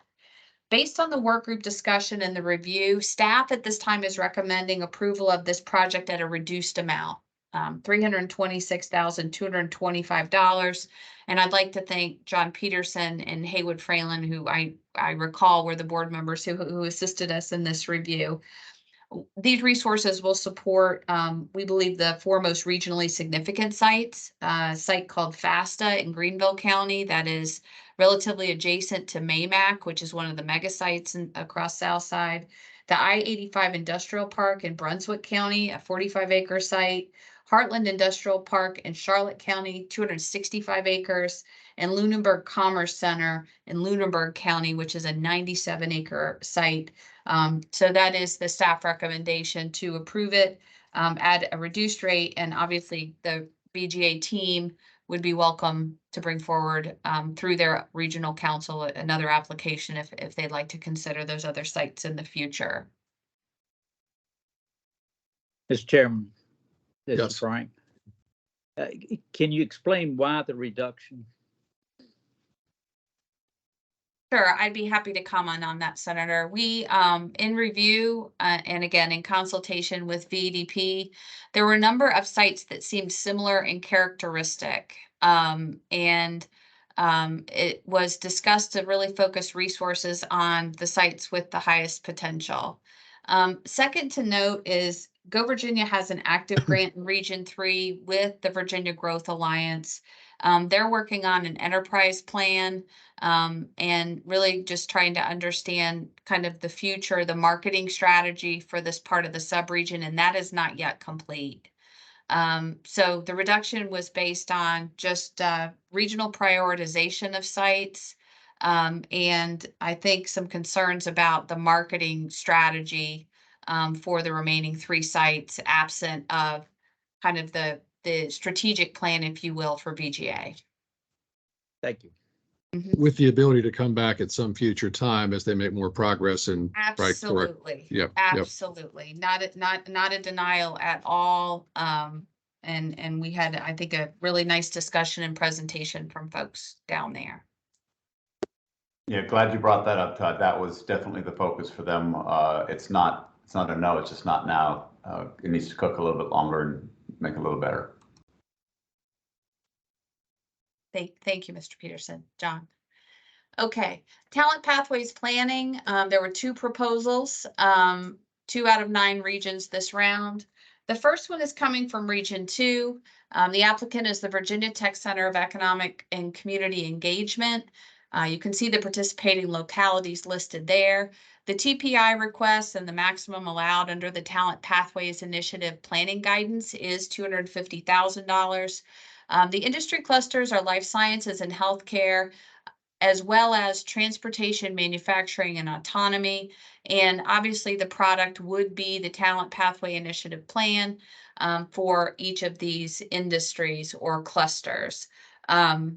We are recommending that this particular application be deferred at this time due to the inclusion of what we interpret to be an ineligible non-traded industry sector, and we're referring to Board Policy 4. You received a letter at the beginning of the meeting related to this application. We absolutely agree that the life science industry, and I think about all of the resources and assets around Virginia Tech, Carilion, the Fralin Institute, for example, high potential. And again, it is a deferral. We have another meeting in 90 days. We would recommend that we continue to work with the applicant to bring just a little more focus around that portion of this particular project. The second application as well for Talent Pathways is from Region 3, the SOVA Partnership for Health Science Careers. You can see the participating localities on that list. And the applicant is an organization called the Southern Virginia Partnership for Health Science Careers. The targeted industry cluster is healthcare. And obviously the goal here is to complete the Talent Pathway Initiative plan for healthcare in Region 3. They're requesting $133,000. The total match is $67,500. Some additional leverage, a total budget of $263,000. At this time, the staff is recommending that this project be denied due to its focus on an ineligible non-traded industry sector. And again, just referring this body back to their own policy, Go Virginia Board Policy number 4. There are some opportunities, but we did not believe that this application met the spirit of that policy, and that's our recommendation at this time. Okay. So staff recommendations supported by those who participate in the work group, board members and other subject matter experts on the per capita applications. They are recommending approval of applications 1, 3, 4, 5, and 6 as modified at a lower amount, and that application 2 be deferred. And then for the Talent Pathways Planning Initiative applications, they're recommending deferral on application 1, and application 2 is not eligible based on Go Virginia policy. So, Mr. Davenport, you had what I'd like to do is see if we can move the per capita applications 1, 3, 4, 5, and 6 as modified for approval. I think you've asked that application 2 be pulled out. Is that correct, Ben? Yeah, application 2 and the 1 of 3 on the Talent Pathways, and also 4 on the GoTech Career Connection Lab. Okay, I just want to make sure. So you'd ask that application 2 under per capita, which is GoTech Region 4, and then both the Talent Pathways applications be pulled out separately? Correct. Okay. Is there anybody else that wants to pull anything out? Okay, then what I'd like to do is move approval of applications 1, 3, 4, 5, and 6 under per capita, and then we'll come back to application 2, and then under Talent Pathways, we'll come back to both application 1 and 2. So is there a motion for approval of those? Somebody just raise their hand. Mr. Dyke, is there a second? Cody, can you see a second someplace? I Mr. can't see. Kilgore. All right, Delegate perfect. Kilgore, Delegate sorry, Kilgore. All right, delegate. Cody, if you would call the roll. Yes, sir. Ms. Nancy Agee. Delegate Terry Alston. Yes. Senator George Barker. Secretary Steve Cummings. Yes. Mr. Ben Davenport. Yes. Mr. Jim Dyke. Yes. Mr. Haywood Fralin. Yes. Ms. Leah Framel. Yes. Speaker Todd Gilbert. Yes. Mr. William Holtzman. Yes. Senator Janet Howell. Mr. Kenneth Johnson. Yes. Mr. Doug Wanarena. Yes. Delegate Terry Kilgore. Yes. Mr. John King. Yes. Delegate Barry Knight. Secretary Karen Merrick. Mr. John Peterson. Aye. Senator Frank Ruff. Yes. Mr. Todd Stottlemyre. Yes. Ms. Pia Trigiani. Yes. Ms. Marilyn West. Ms. Marilyn West. And Mr. W. Wynn. Mr. Vice Chair, that motion passes. Okay, great. Thank you much. Okay, let's go to per capita application number 2. This is GoTech Region 4. Ben, did you want to speak to that? And Sarah? Yeah. Sure. What I would like to do is, well, Sarah, do you want to say anything before I make a motion? Please, yes, thank you. It might be helpful for the rest of the folks in the room. So after an application is submitted and reviewed by the work group, if there are additional questions, we typically send them back to the region as part of what we call the feedback loop responses. Those are typically received, and if there's new information, all that goes into developing a staff recommendation. We received information last Friday afternoon, and upon review yesterday morning, and in consultation with the leadership with the Region 4 Council, staff now feels comfortable recommending this application for approval. And so I would just like to bring that bit of information to the group to consider. Okay. And Ben, do you also want to speak to Talent Pathways application 1 and 2? And Sarah? Yeah, and what I would like to do is to move to table those 2 applications until the September meeting. Okay. So Sarah, if we just move to accept staff recommendations to 1, approve application 2 as modified per the comments a minute ago on the per capita. Yes. And do we need the recommendation, I guess, was for 1 and 2 on the Talent Pathways was not to defer, correct? It was to. That's correct. But again, the motion, which I think Mr. Davenport is suggesting, is to just table those 2 applications and not take a vote on them at this time. Okay. Okay. Do you want a separate motion to approve application 2 and a separate motion, or you want it all in one motion? That is your preference. I think we Okay. can handle it at one if the group All right, doesn't think let's do it all too together. complicated. So I hear a motion. I hear at least a proposal for a motion to approve application 2 under the per capita application as modified with staff recommendation, and to table application 1 and application 2 on the Talent Pathways. Is that your motion, Mr. Davenport? Yes, it is. Correct. All right. Is there a second to that? All right, Mr. Dyke, is there any other discussion on that? Okay, Cody, can you call the roll? Just one Mr. moment. Mr. sorry. Vice Chair. Yes. It seemed that John King had his hand up. Oh, I apologize. I did not see him. Mr. King, I apologize.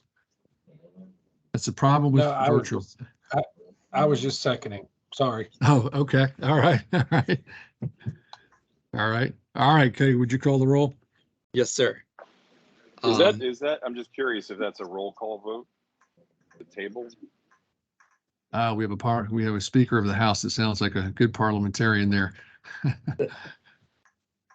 Just curious for. Who's time's sake. got our Robert's Rules of Orders out, Mr. Speaker? That's right. If this is Mr. an affirmative vote, you should do it by roll call. This is Don Ferguson with the Attorney General's office. Okay. So Thank you, affirmative Mr. vote, Well, so. far be I'm it for sorry. me to stand in the way of that legal advice. So All right. All right, let's proceed. okay. Ms. Nancy Agee. Delegate Terry Austin. Aye. Senator Barker. Secretary Cummings. Yes. Mr. Davenport. Yes. Mr. Dyke. Yes. Mr. Fralin. Yes.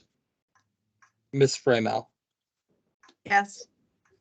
Speaker Gilbert. yes. Mr. Holtzman. Yes. Senator Howell. Mr. Johnson. Yes. Mr. Waterena. Yes. Delegate Kilgore. Yes. Mr. King. Yes. Delegate Knight.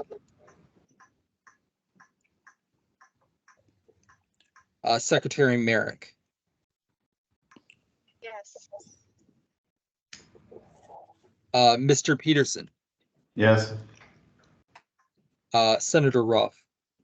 Yes. Mr. Stottlemyre. Yes. Ms. Trigiani. Yes. Ms. West. Mr. Nguyen. Mr. Vice Chair, that motion passes. Okay, all right, thank you very much. Okay, the next item in our agenda is board policy number 11, modify per capita match requirements. I think as many of you are aware, certainly those that have served on the board when for some period of time when the COVID-19 pandemic began, the board took steps to help combat the fiscal stress placed on the economy by passing board policy number 11, which lowered the match requirements from 1-to-1 down to 2-to-1 and also removed the need for a local match. Today, we'd like to open discussion around what sort of return to form, if any, is appropriate. And Sarah has provided a memo to us found in the packets to describe potential steps forward. I'd ask Sarah to speak to this. Sarah? Thank you very much, Todd. Okay. In your packet today, you do see my memo, but I do want to refer you to the information items because we did also collect comments from all of the regional council leadership. And I'd just like to thank those that are on the phone that contributed at that time. As Todd mentioned, in April 2020, the board eased match requirements due to fiscal and economic distress caused by the pandemic. Staff issued some guidance on what constituted meaningful local participation in absence of cash or in-kind participation from those localities. And the relaxed match policy was extended twice, once in September 2020 and again in April 2021, and is set to sunset the end of this month. The chair and the vice chair directed staff to collect written comments. You provided us with some ideas at the March meeting about some additional data points that might be helpful in making this decision. And we've spoken with regional leaders, other program stakeholders, and I've spoken directly with many of you about this topic during my recent call rounds.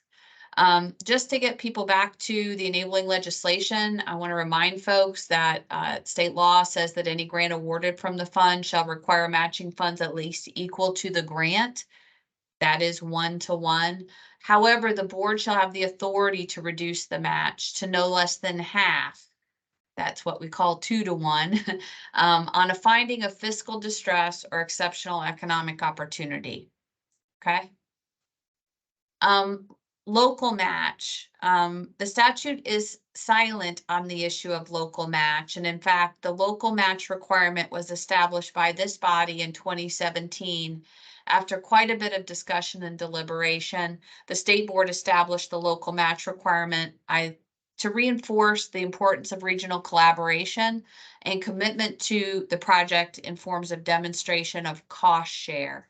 The guidance at that time read, the guidance at this time reads, matching funds shall include a local contribution of not less than 20% of the required match or $50,000, whichever is greater. Further, the Virginia Growth and Opportunity Act defines a regional activity very specifically, and I just want to draw you to point 3 in the code section. These activities funded by Go Virginia Resources should be carried out, performed on behalf, or contracted by 2 or more localities. So it just again reinforces the involvement and engagement of the local governments in these projects. This is just a quick look. The original match, I'll call it the pre-pandemic match, and modified. This is the environment that the program is in currently.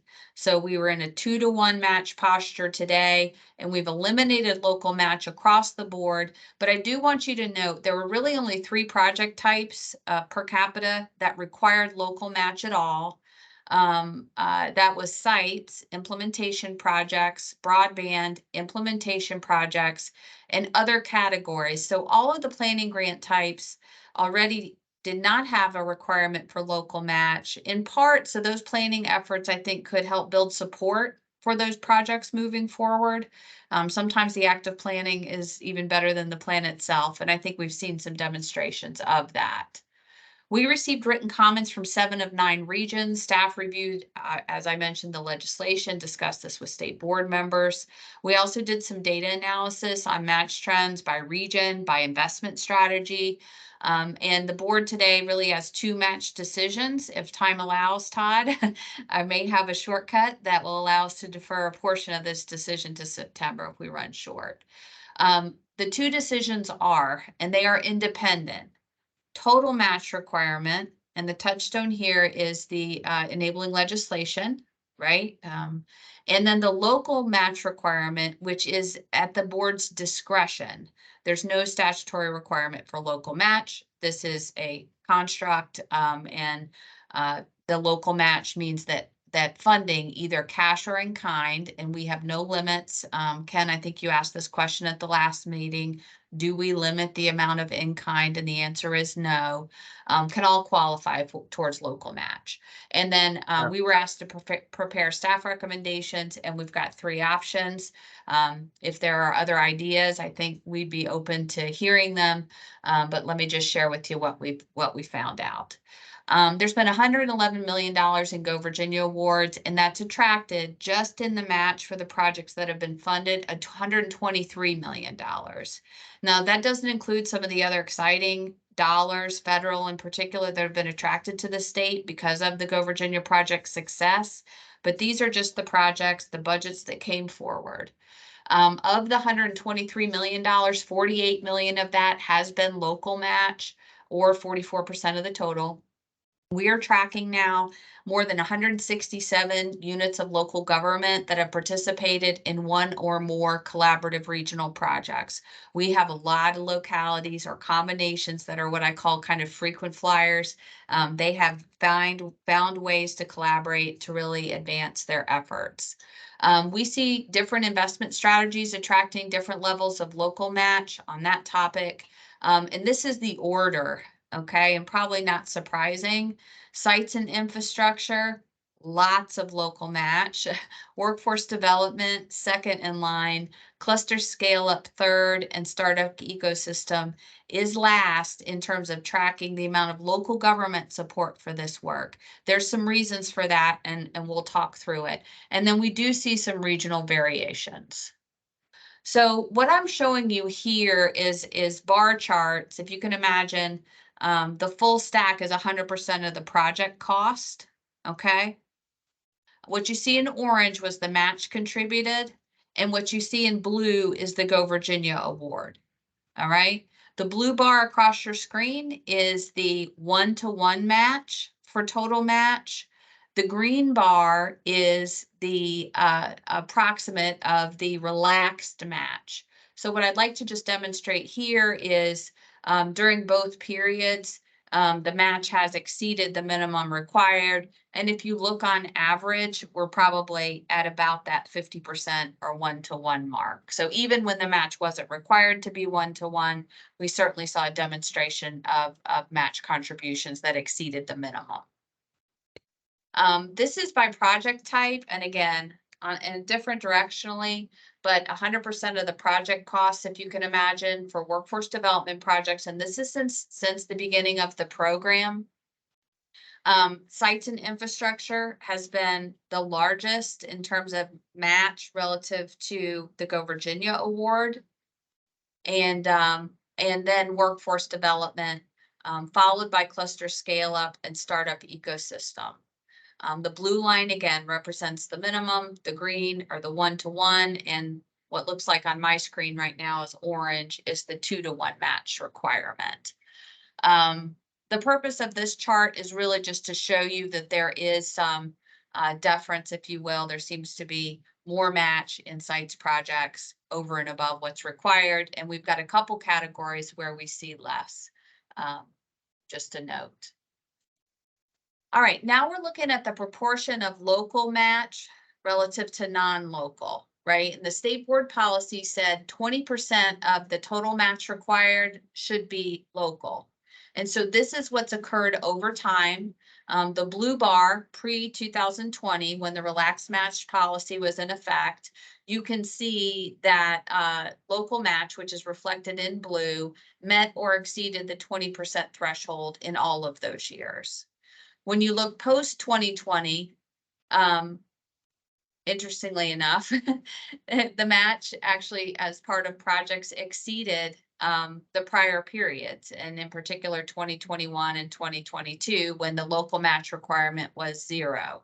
Some of this can be explained by the type of projects. If, for example, in 2021, we had a lot of sites projects that tend to carry with them a lot of local match, right? Because that's obviously a prioritized activity by the localities. I think that can partially explain why we're seeing these trends. And finally, we did the same analysis by investment type. This shows even more starkly. If you can say that the whole bar, the stack of blue and orange, is all of the match contributed to a project. In the case of sites, of all of the match contributed, more than 70% comes from a unit of local government. The remainder, the majority, I believe, comes from other sources such as the Tobacco Commission, which is often a partner in projects like this. And then again, we see fairly strong local match in workforce development and cluster scale up, less so in startup ecosystem. Now we're making some generalizations here because we're including planning grants as well as implementation projects. And if you remember, most planning grant types don't require local match at all. If we excluded those planning grant efforts, just looked at projects where local match was required, I think we'd see a little bit of a different profile. The short story being here, the 20% local match threshold, which the Go Virginia State Board established in 2017, has generally been accomplished, again, with the exception of startup ecosystem. And I think it's just due to the risk profile and the local government's willingness to participate. Now, the letters brought forth, I think, some very valid points that I'd just like to bring forward. Certainly, many of them were citing continued economic conditions in their regions. Many of them as well cited fiscal stress of local governments that had not yet abated, and in fact, looked like on the horizon it could get worse as a justification for a couple of different scenarios. And we've tried to incorporate really all those thoughts and ideas into these 3 recommendations that I'm presenting to you today. So option 1 is very simple, and that is to simply extend the existing match policy through the end of FY24, which would be June 30th, 2024. And that's what this would look like, a 2-to-1 match across the board for all project types and no local match required. The second option is returning to the original match policy, which is reflected here. You can see the planning grants, with the exception of enhanced capacity building grants, are at a 2-to-1 posture, and implementation projects 1-to-1. And you can see where local match is required, that 20% or $50,000, whichever is greater, which for folks that have been on the board a long time, I will say that that is not a broadly supported a way to phrase that, because if you have a very small project, for example, it is a bit regressive, I think, in its approach in terms of requiring match. Okay, and then option 3. And option 3 is a little bit of a hybrid. It suggests that the state board return to the local match, or the total match required by project type. Okay, eliminate the $50,000, whichever is greater clause for local match. And we implement a very objective waiver process, which was also mentioned in many of the letters that we saw. If we have to go back to 1-to-1 match, the statute does say that fiscal distress or economic opportunity are 2 categories where a relaxed match could be awarded. We've got a couple of ideas there, and I'd like to approach them separately. One is around total match, and the staff has developed, or to present to you, some objective measures of fiscal distress and extraordinary economic opportunity. And similarly, for a local match waiver, we have a very objective, I think, approach to that, with still flexibility. We suggest in both cases that this be have a delayed enactment clause, which would make this new policy effective October 1st. The waiver process would be developed with additional stakeholder input and would be presented to the board at the September 12th meeting. The board typically does not approve administrative guidance. You guys adopt policy. We as staff figured out how to make it happen, but we would like to at least present and share that to you so you've got awareness. Okay. So fiscal distress is the first item I'd like to tackle, and Todd, we may have to cut this short, but if I Yep. could get through just a couple more slides, I'd like to suggest a way to accelerate this. So VDP uses a definition for economic distress that considers both unemployment and wages. We think that that is a good measure for distress, and meets with the spirit of the Go Virginia program, which is really focused on job creation and increasing earnings. So what you see here is a map of those communities that are distressed on those 2 factors. They have higher than average unemployment, and they also have lower than average wages, if that makes sense. So it seems that those goals are in line with the things that Go Virginia is trying to create, and we can get through that. The second factor is a little bit more obscure, and that is, what is an extraordinary economic opportunity, right? We are suggesting 3 things for the board to consider. One is what I call the Go Virginia Goals target. Projects that have characteristics of super collaboration, either the regional partners or even industry partners.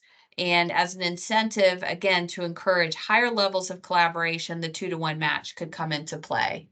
The second category is what I call a super job creator. And those are projects that would create a percentage increase over a base. In that way, the super job creator category could apply to all parts of the state. If you had a base level employment of 100 and you were going to increase it by 10%, that'd be 10 jobs. If you had a base level employment of 10,000 and increase it by 10%, do you see where I'm going here? And then the other one is transformation. And we've seen, I think, a number of transformational projects. I think about pharmaceutical manufacturing. I think about offshore wind. I think some emerging opportunities with nuclear in Southwest Virginia, for example. Those are examples of Go Virginia goals. The second one would be projects that have exceptionally strong alignment with state economic development strategies. So I'll point to the innovative framework that Jason just shared with us, and perhaps as a new or a more refined direction. And One suggestion is that projects that are highly aligned with that plan also receive eased match. And then finally, projects that have resource development goals. So we have seen a number of Go Virginia funded projects draw down federal funds far in excess of their original award. And I think if the applicant is approaching this group and their regional councils to put them in a position for a very strong federal award, that may be something also that is considered. I'm thinking about the Middle Mile Broadband Project in Region 3, for example. There's been some workforce projects in Region 5, leverage goals, and we're suggesting at minimum a 2-to-1 leverage. And of course, we can't be assured that they're going to be successful with the federal grant, for example, but we have made awards contingent on that secondary source of funding.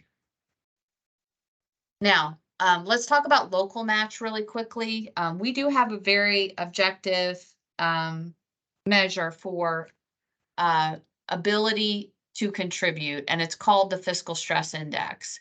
The Commission on Local Government each year calculates fiscal stress index.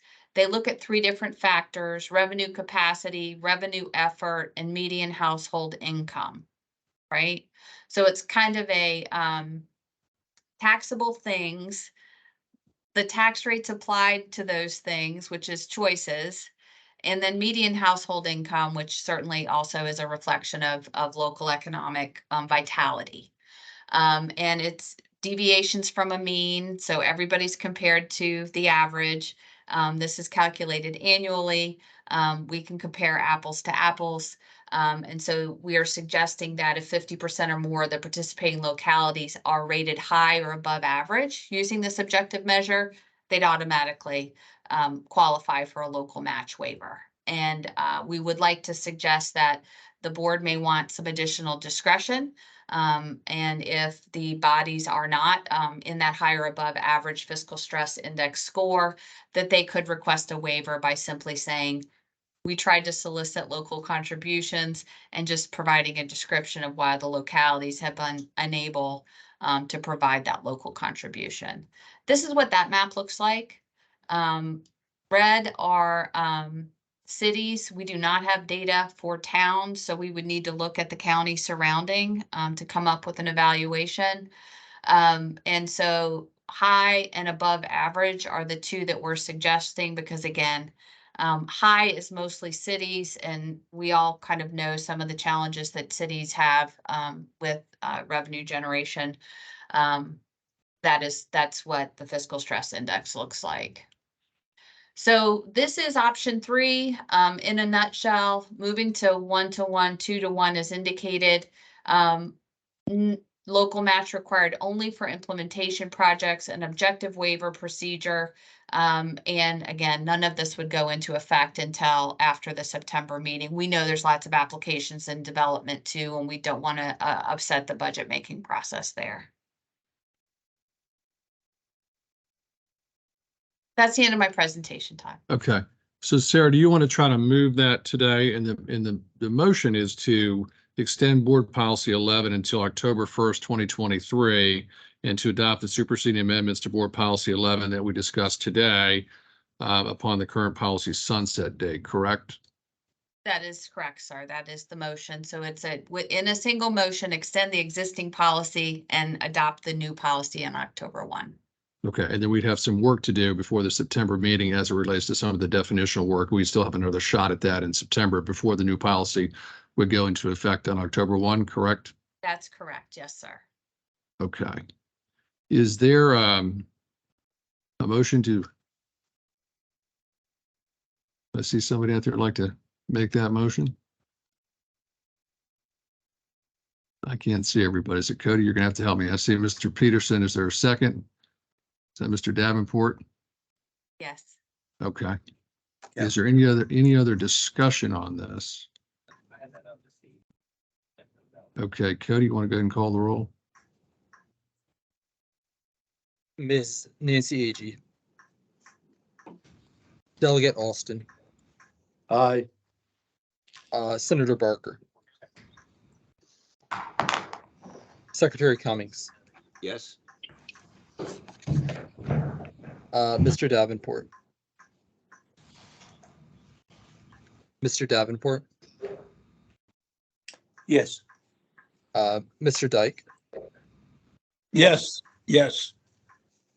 Mr. Fralin, Yes. Ms. Framel, Yes.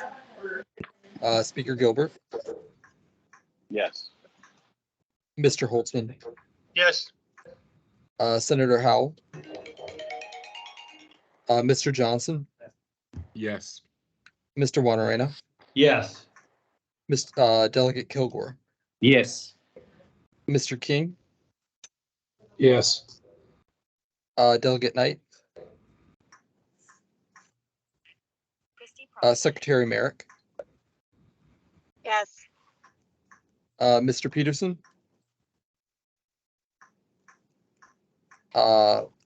Senator Ruff, Yes. Mr. Stottlemyre, Yes. Ms. Trigiani, Yes. Ms. West, Mr. Nguyen. Okay. The motion passes. All right. Thank you very much. The last item, I know we're at time, but Sarah, you want to summarize? I think this will be very non-controversial and we can get this done quickly, I think. Absolutely, yes. So, And then we'll close. thank you. Board Policy 14, which simply, we're requesting that the board delay implementation of that policy until after the September meeting. Quick and simple, Todd. Okay. Is there a motion to delay implementation of Board Policy 14th until after the September meeting? It's October 1st. See somebody here. Thank you, Mr. So moved. Dyke. All right. And Is there a Tia, second? Thank you. All right. Any discussion? All right. Cody, please call the roll. Ms. Agee, Delegate Alston, Yes. Senator Barker, Secretary Cummings, Yes. Mr. Davenport, Mr. Davenport, Yes. Mr. Dyke, Yes. Mr. Fralin, Yes. Ms. Framel, Yes. Speaker Gilbert, Yes. Mr. Holtzman,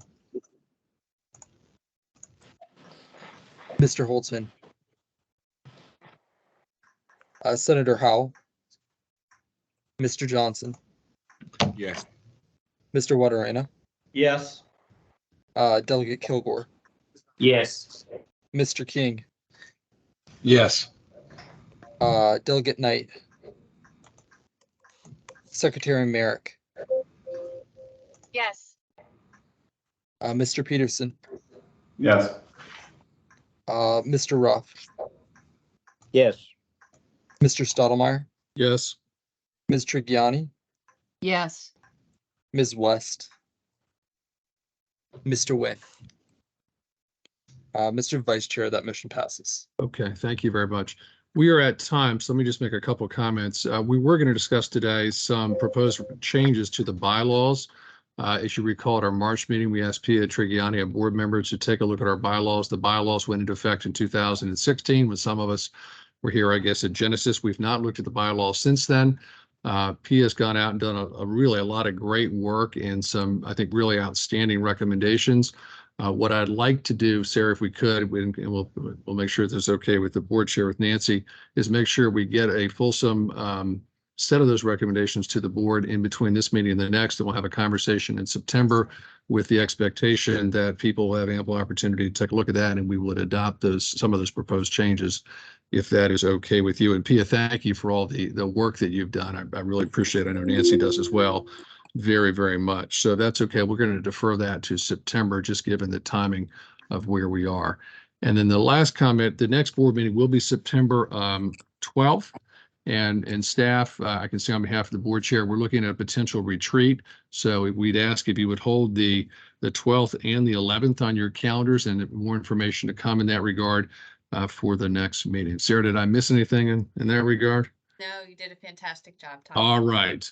Thank you, everybody, for I'm sorry we're a little bit late, for your participation today, for the comments, and for the good work. And as always, I want to thank Sarah and team, the staff, for all the great work that they do on behalf of Go Virginia. and the Commonwealth of Virginia. The meeting is adjourned. I hope everybody has a great rest of your day and week. And again, a special thanks to Doug and Marilyn for your outstanding service. We are very, very grateful. Thank you. All right. Have a great day. Thank you. Great work. Take care.